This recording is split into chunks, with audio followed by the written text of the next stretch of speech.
Lane Kiffin had some salty words for college football. He said it is a disaster. I kind of agree, and I've got a lot of ideas too to fix college football. So let's go ahead and listen to what sweet Lane, Joey Freshwater. Fun fact, I saw Joey Freshwater at Rum Runners in Destin when he was the head coach at FAU. He was wearing a large, long, old school, big white t-shirt and a visor.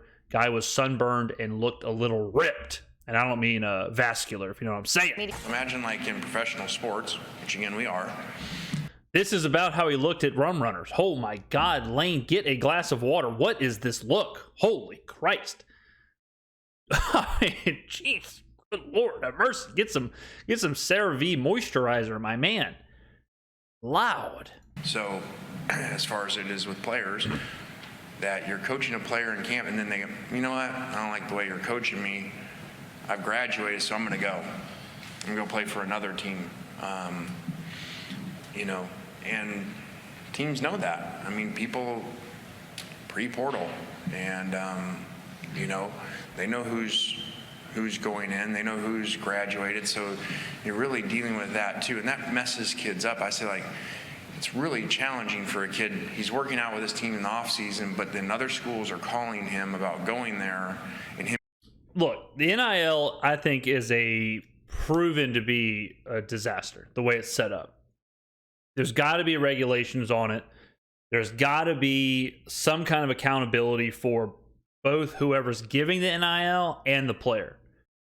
I don't know how you do it. There's a lot of different ways I would do it, or a lot of different options that I would throw out there. The first of which would be like a school is allotted a certain amount of money that they can give, that players on the team can get. That way, you can't have these huge, insane. You basically can't have pro teams. You can't have a team with a bunch of $10 million players, because then the fair play and the competitive equality is gone. I think a lot of the NIL should also be tied to performance. So a 17-year-old player in high school getting $5 million to go to USC. If he just gets it, why would he care about doing anything? You could say, oh, well, the love of the game. Oh, give a 17-year-old $5 million and see how much they care about playing football, right? See how much trouble they can get into if they go to Miami or Los Angeles with $5 million in their pocket and they're 17, 18 years old. All right? I mean, you're setting these kids up for failure. Whereas if it was some kind of a trickle effect where either they get a certain amount at a certain time, or it's all performance-based so that they have to, or maybe not all performance-based, but a lot of it. That way you kind of guarantee they stay on priority-wise, they stay doing what they're supposed to be doing. If they, there's got to be more into the contracts of the NILs. A player going to a school, getting $1 million, and then transferring immediately, what is that doing for anybody? I certainly agree players should be paid. I 100% think that if a player is valuable, his name, image, and likeness is valuable, and they're selling his jersey in the pro shop or the athletic center or whatever, he should be paid. No doubt. I have no problem with players getting paid. My problem is the way that they get paid, and the ability they have to move teams, transfer, with maybe bring back the time. If you transfer, you have to sit out a certain amount of time. Maybe bring that back. That was the transfer rule was instituted before NIL. So maybe both can exist. I don't know. But there are a lot of problems with the way that NIL and the transfer work together. Him being fully invested when, hey, the strength coach yells at me, or I don't like this, where I am on the depth chart, and I can leave. That's not really a good setup. A bad setup too is let's say the quarterback for, I'll just make something up. The quarterback for Indiana is the best player in college.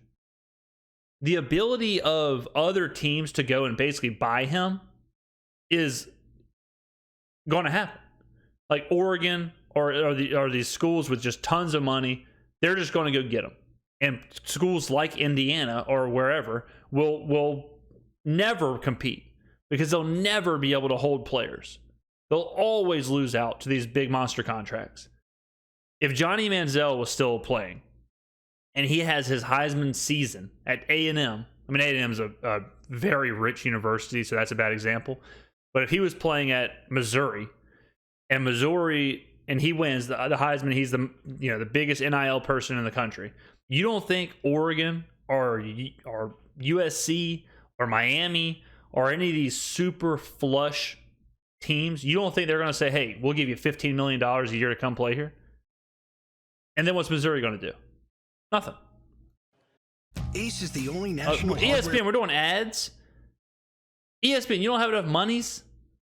The ESPN Plus isn't bringing in enough cash. We have to have Ace Hardware Store ads on the video. ESPN, get your life together. Sure, but it's not only football that is dealing with this transfer portal. Nonetheless, this has been widely talked about from a lot of coaches, but Lane Kiffin calling it a disaster, Paul Finebaum. What do you think of that? Well, he may be right, but talk about hypocritical people. Amen. Does anyone? I hate this argument. I've heard 3 seconds of it, and I hate it. When people say it's hypocritical for these coaches to say that, but then to pay players and to utilize the transfer portal or utilize NIL, that's the dumbest thing in the world. You can realize something is broken, but still use it to your advantage. You know, like who doesn't do that? If you're playing Madden, right? If you're playing Madden and you know that there's a bug where if you do play action go routes, the receiver on the left always is open. You can use the hell out of it to score 150 points, but you can still say, look, they really need to fix this bug. This bug is kind of ruining the game. It's not hypocritical. Like, of course you're going to use it if it's there, if it's a benefit to you. You can realize something's broken, but still want it to be changed for the greater good. That's the dumbest thing when people say, well, it's pretty hypocritical of him to say it, isn't it? No, he wants to keep his job. What do you think he's going to do? Try and be a martyr?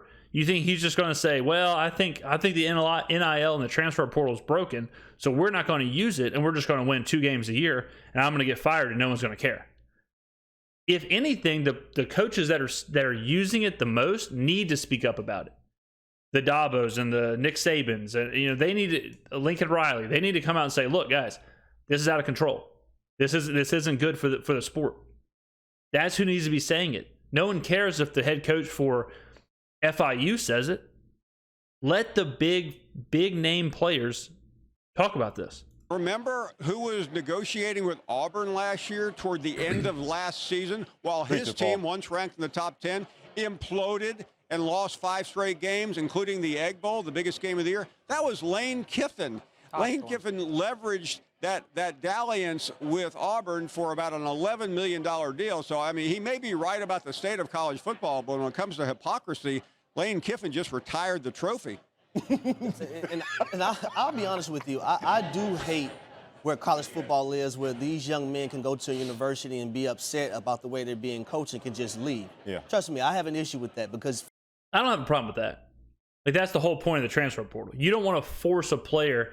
Man, I tell you what, every time I watch these kind of shows, it just baffles me that they put this kind of stuff on TV.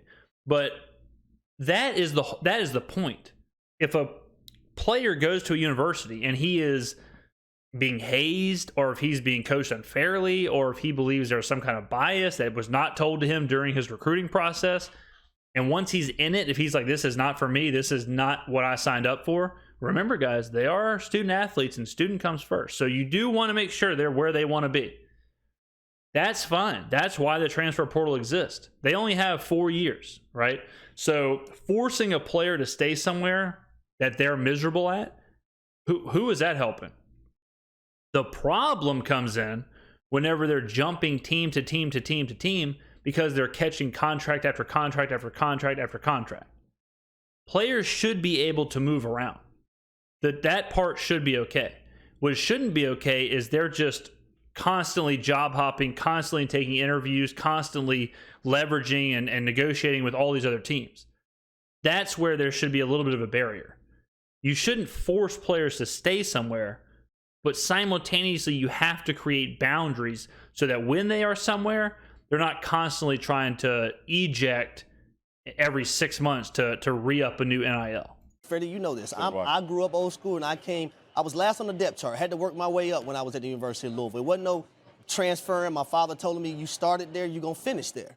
That's just the way it was for me. What a hellaciously bad advice. Could you imagine if Joe Burrow would have been at Ohio State and his dad would have been like, look, I know you're not playing. I know you're not going to play, but you started there, finished there. Even if it means you were going to be a third string player the entire time. Finish what you started. Or do you think it's better advice to say, okay, look, see if there's other opportunities. If you're not going to play here, maybe there's somewhere else you can play. And maybe you do need to spread your wings and try something else out. Like, again, this is a terrible take. So you're saying that a player should have to stay somewhere because of some old school mentality that you got to finish what you started? What is that? How would that work in the business world? How would that work for a job? If you went to a job and you were miserable there and you hated it and your boss was the worst and it was just sucking the life out of you, do you think the sage advice would be you got to stay at that job because you started there? Or do you think the sage advice would be maybe you should look for a job that, fits you a little bit better and is a little bit better quality of life and utilize you properly and you won't be miserable? Why do we hold coaches and players to a different standard than we would hold like the rest of humanity? You would never tell someone, stay there and suffer and be miserable because you started there. It makes absolutely no sense. Like this, I hate the 1960 argument of, finish what you started, tough it out, old school. It's just ridiculous. For me, but I would say this. Lane Kiffin has benefited last year and this year from the transfer portal.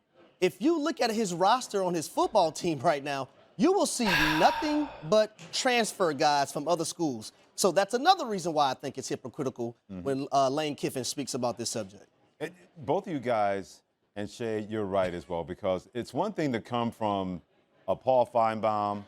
It's not even hypocritical. It would be hypocritical if Lane said, coaches shouldn't be doing this, and then he does it.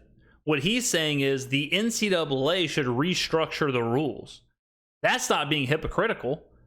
They should restructure the rule, and he probably believes that. And if they restructure the rules, he would probably play along with whatever the new rules were. It's only hypocritical if he says if he tells his peers to not do what he's doing. He has no governance over the NCAA. So it's not hypocritical. How are these three guys, how are they not putting these pieces together? A Harry Douglas, a Shea Cornett. When it comes from Lane Kiffin, really? Come on, Lane. You're about to make over $8 million in money this year to coach college football. To be mediocre. Well, hey. At Ole Miss. Hey, you can't spell Music City Bowl without OLEMISS. I'm just putting it out there when it comes to Lane Kiffin, when it comes to that in the SEC West. But you can't. What? What was that? Without OLEMISS money this year to coach college football. To be mediocre.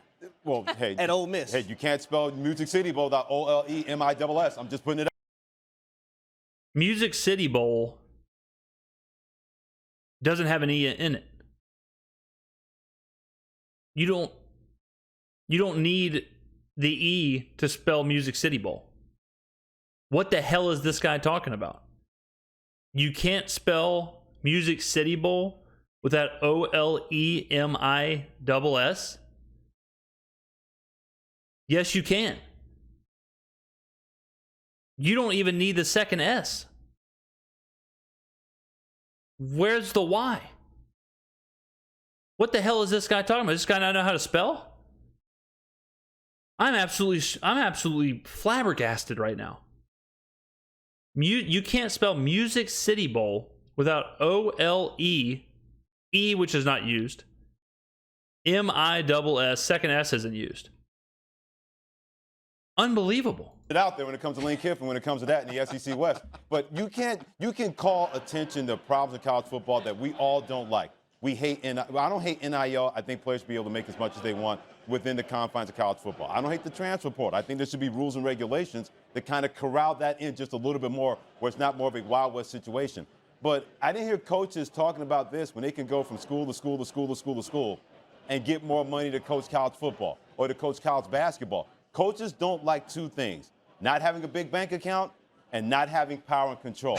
That's where this comes from Lane Kiffin, because he knows if I'm going to get involved in the transfer portal, I can control that because I can go get players.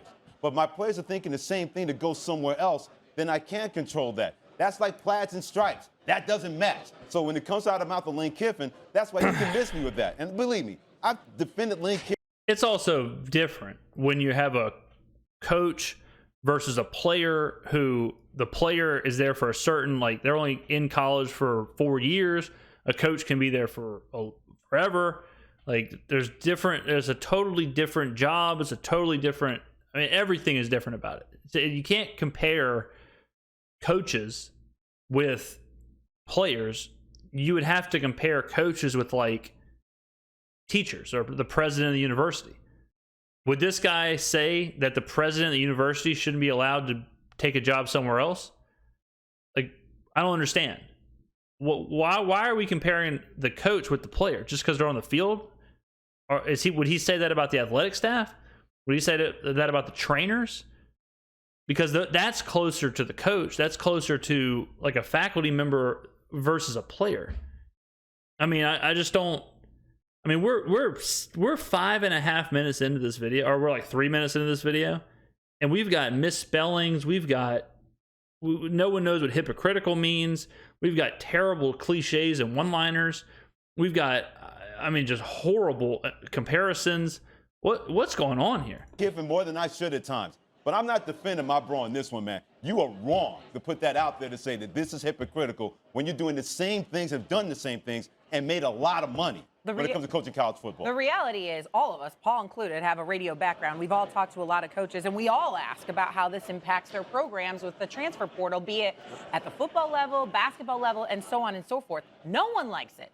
No one enjoys having to basically recruit every single year the same players over and over again because they can look elsewhere. But no one has probably benefited more than Lane Kiffin. So for him to sit up there and not just say, yeah, it's a little bit of a mess, but to call it a disaster and use all these buzzwords. Look, I'm going to make this point and then I can't watch any more of this video. This is why it's a problem, is that it makes college football too top heavy. When certain schools can buy certain players and players can move that frequently, it makes it difficult for there to be any kind of parity. Parity is needed in college football because of the conference schedules. When you have to play certain teams, we'll take Michigan, for example. Michigan, obviously, high power NIL team. They can buy whoever they want, okay? So Michigan can go get players, be head and shoulders above the rest of the conference, the Northwesterns and whoever of the world, and they can schedule a super easy non-conference. They're locked into that conference schedule. So if there's no parity within the conference, then they're just going to walk through, go up against the other top-heavy team, in this case, Ohio State, and that ruins the entire idea of college football, the entire idea of conference play and all of that. It's different in conferences where there's a bunch of major players, like the SEC. But in a lot of conferences, that's not the case. A lot of conferences, like the Pac-12, have major players at the top, and then the rest of the teams just can't do anything. So what that creates is an unfair landscape for smaller schools. And that's why we're going towards like a Big Five, basically, where you're going to have 3 or 4 big conferences with big teams, and then the rest of the teams won't even be in the same division. We're going to eventually get to a point where we're only going to have like 30 college football teams, because there's no way Southern Mississippi can compete with Oregon. There's no way that Southern Mississippi can compete with Alabama because of NIL. It has nothing to, like, coaches don't impact the game like that. Coaches don't change the landscape. There's only one coach per team. So a coach signing a contract like Lane Kiffin, going from Auburn to Ole Miss or whatever, that's not ruining the foundation of college football, like players being able to move to these huge NIL programs. This panel has completely missed the point that if we keep going on the track that we're going on now, we're going to end up with an NFL. We're going to end up with 32 college teams, and they're all just going to play each other, and we're going to have a 6 to 8 week schedule, and then a playoff. That's going to be it. There isn't going to be the New Mexico State playing whoever. Hawaii isn't going to be relevant anymore. Like these, Colorado and Colorado State and like all these teams, they won't be playing in the same league as USC and Alabama and Texas and Oklahoma and Notre Dame and teams like that. Wake Forest and like these random teams aren't going to be viable anymore. They aren't going to exist anymore if we keep going the way that NIL is going. Coaches being allowed to take new jobs and sign new contracts does not have the same ramifications as the way that the transfer portal and NIL is set up. This is a legitimate threat to the way that college football is set up. And these cats have completely missed it and have completely whiffed on this. And they're sitting up here smiling and smirking because they think that Lane Kiffin's being hypocritical, but somehow they don't even understand that the fabric of the entire sport is in danger. Blows my mind. Let me know in the comments below what you think, ladies and gentlemen. I don't even know what to ask y'all to put in the comments below after listening to this. I'm sorry I made y'all listen to these four. It somehow was worse than I even thought it could possibly be. But let me know in the comments below what you think about the NIL. Do you think we need to readjust NIL, readjust the transfer portal? How would you do it? Do you think college football is in danger? And what color do you think this dress is? Thank you. I will see you in the next video.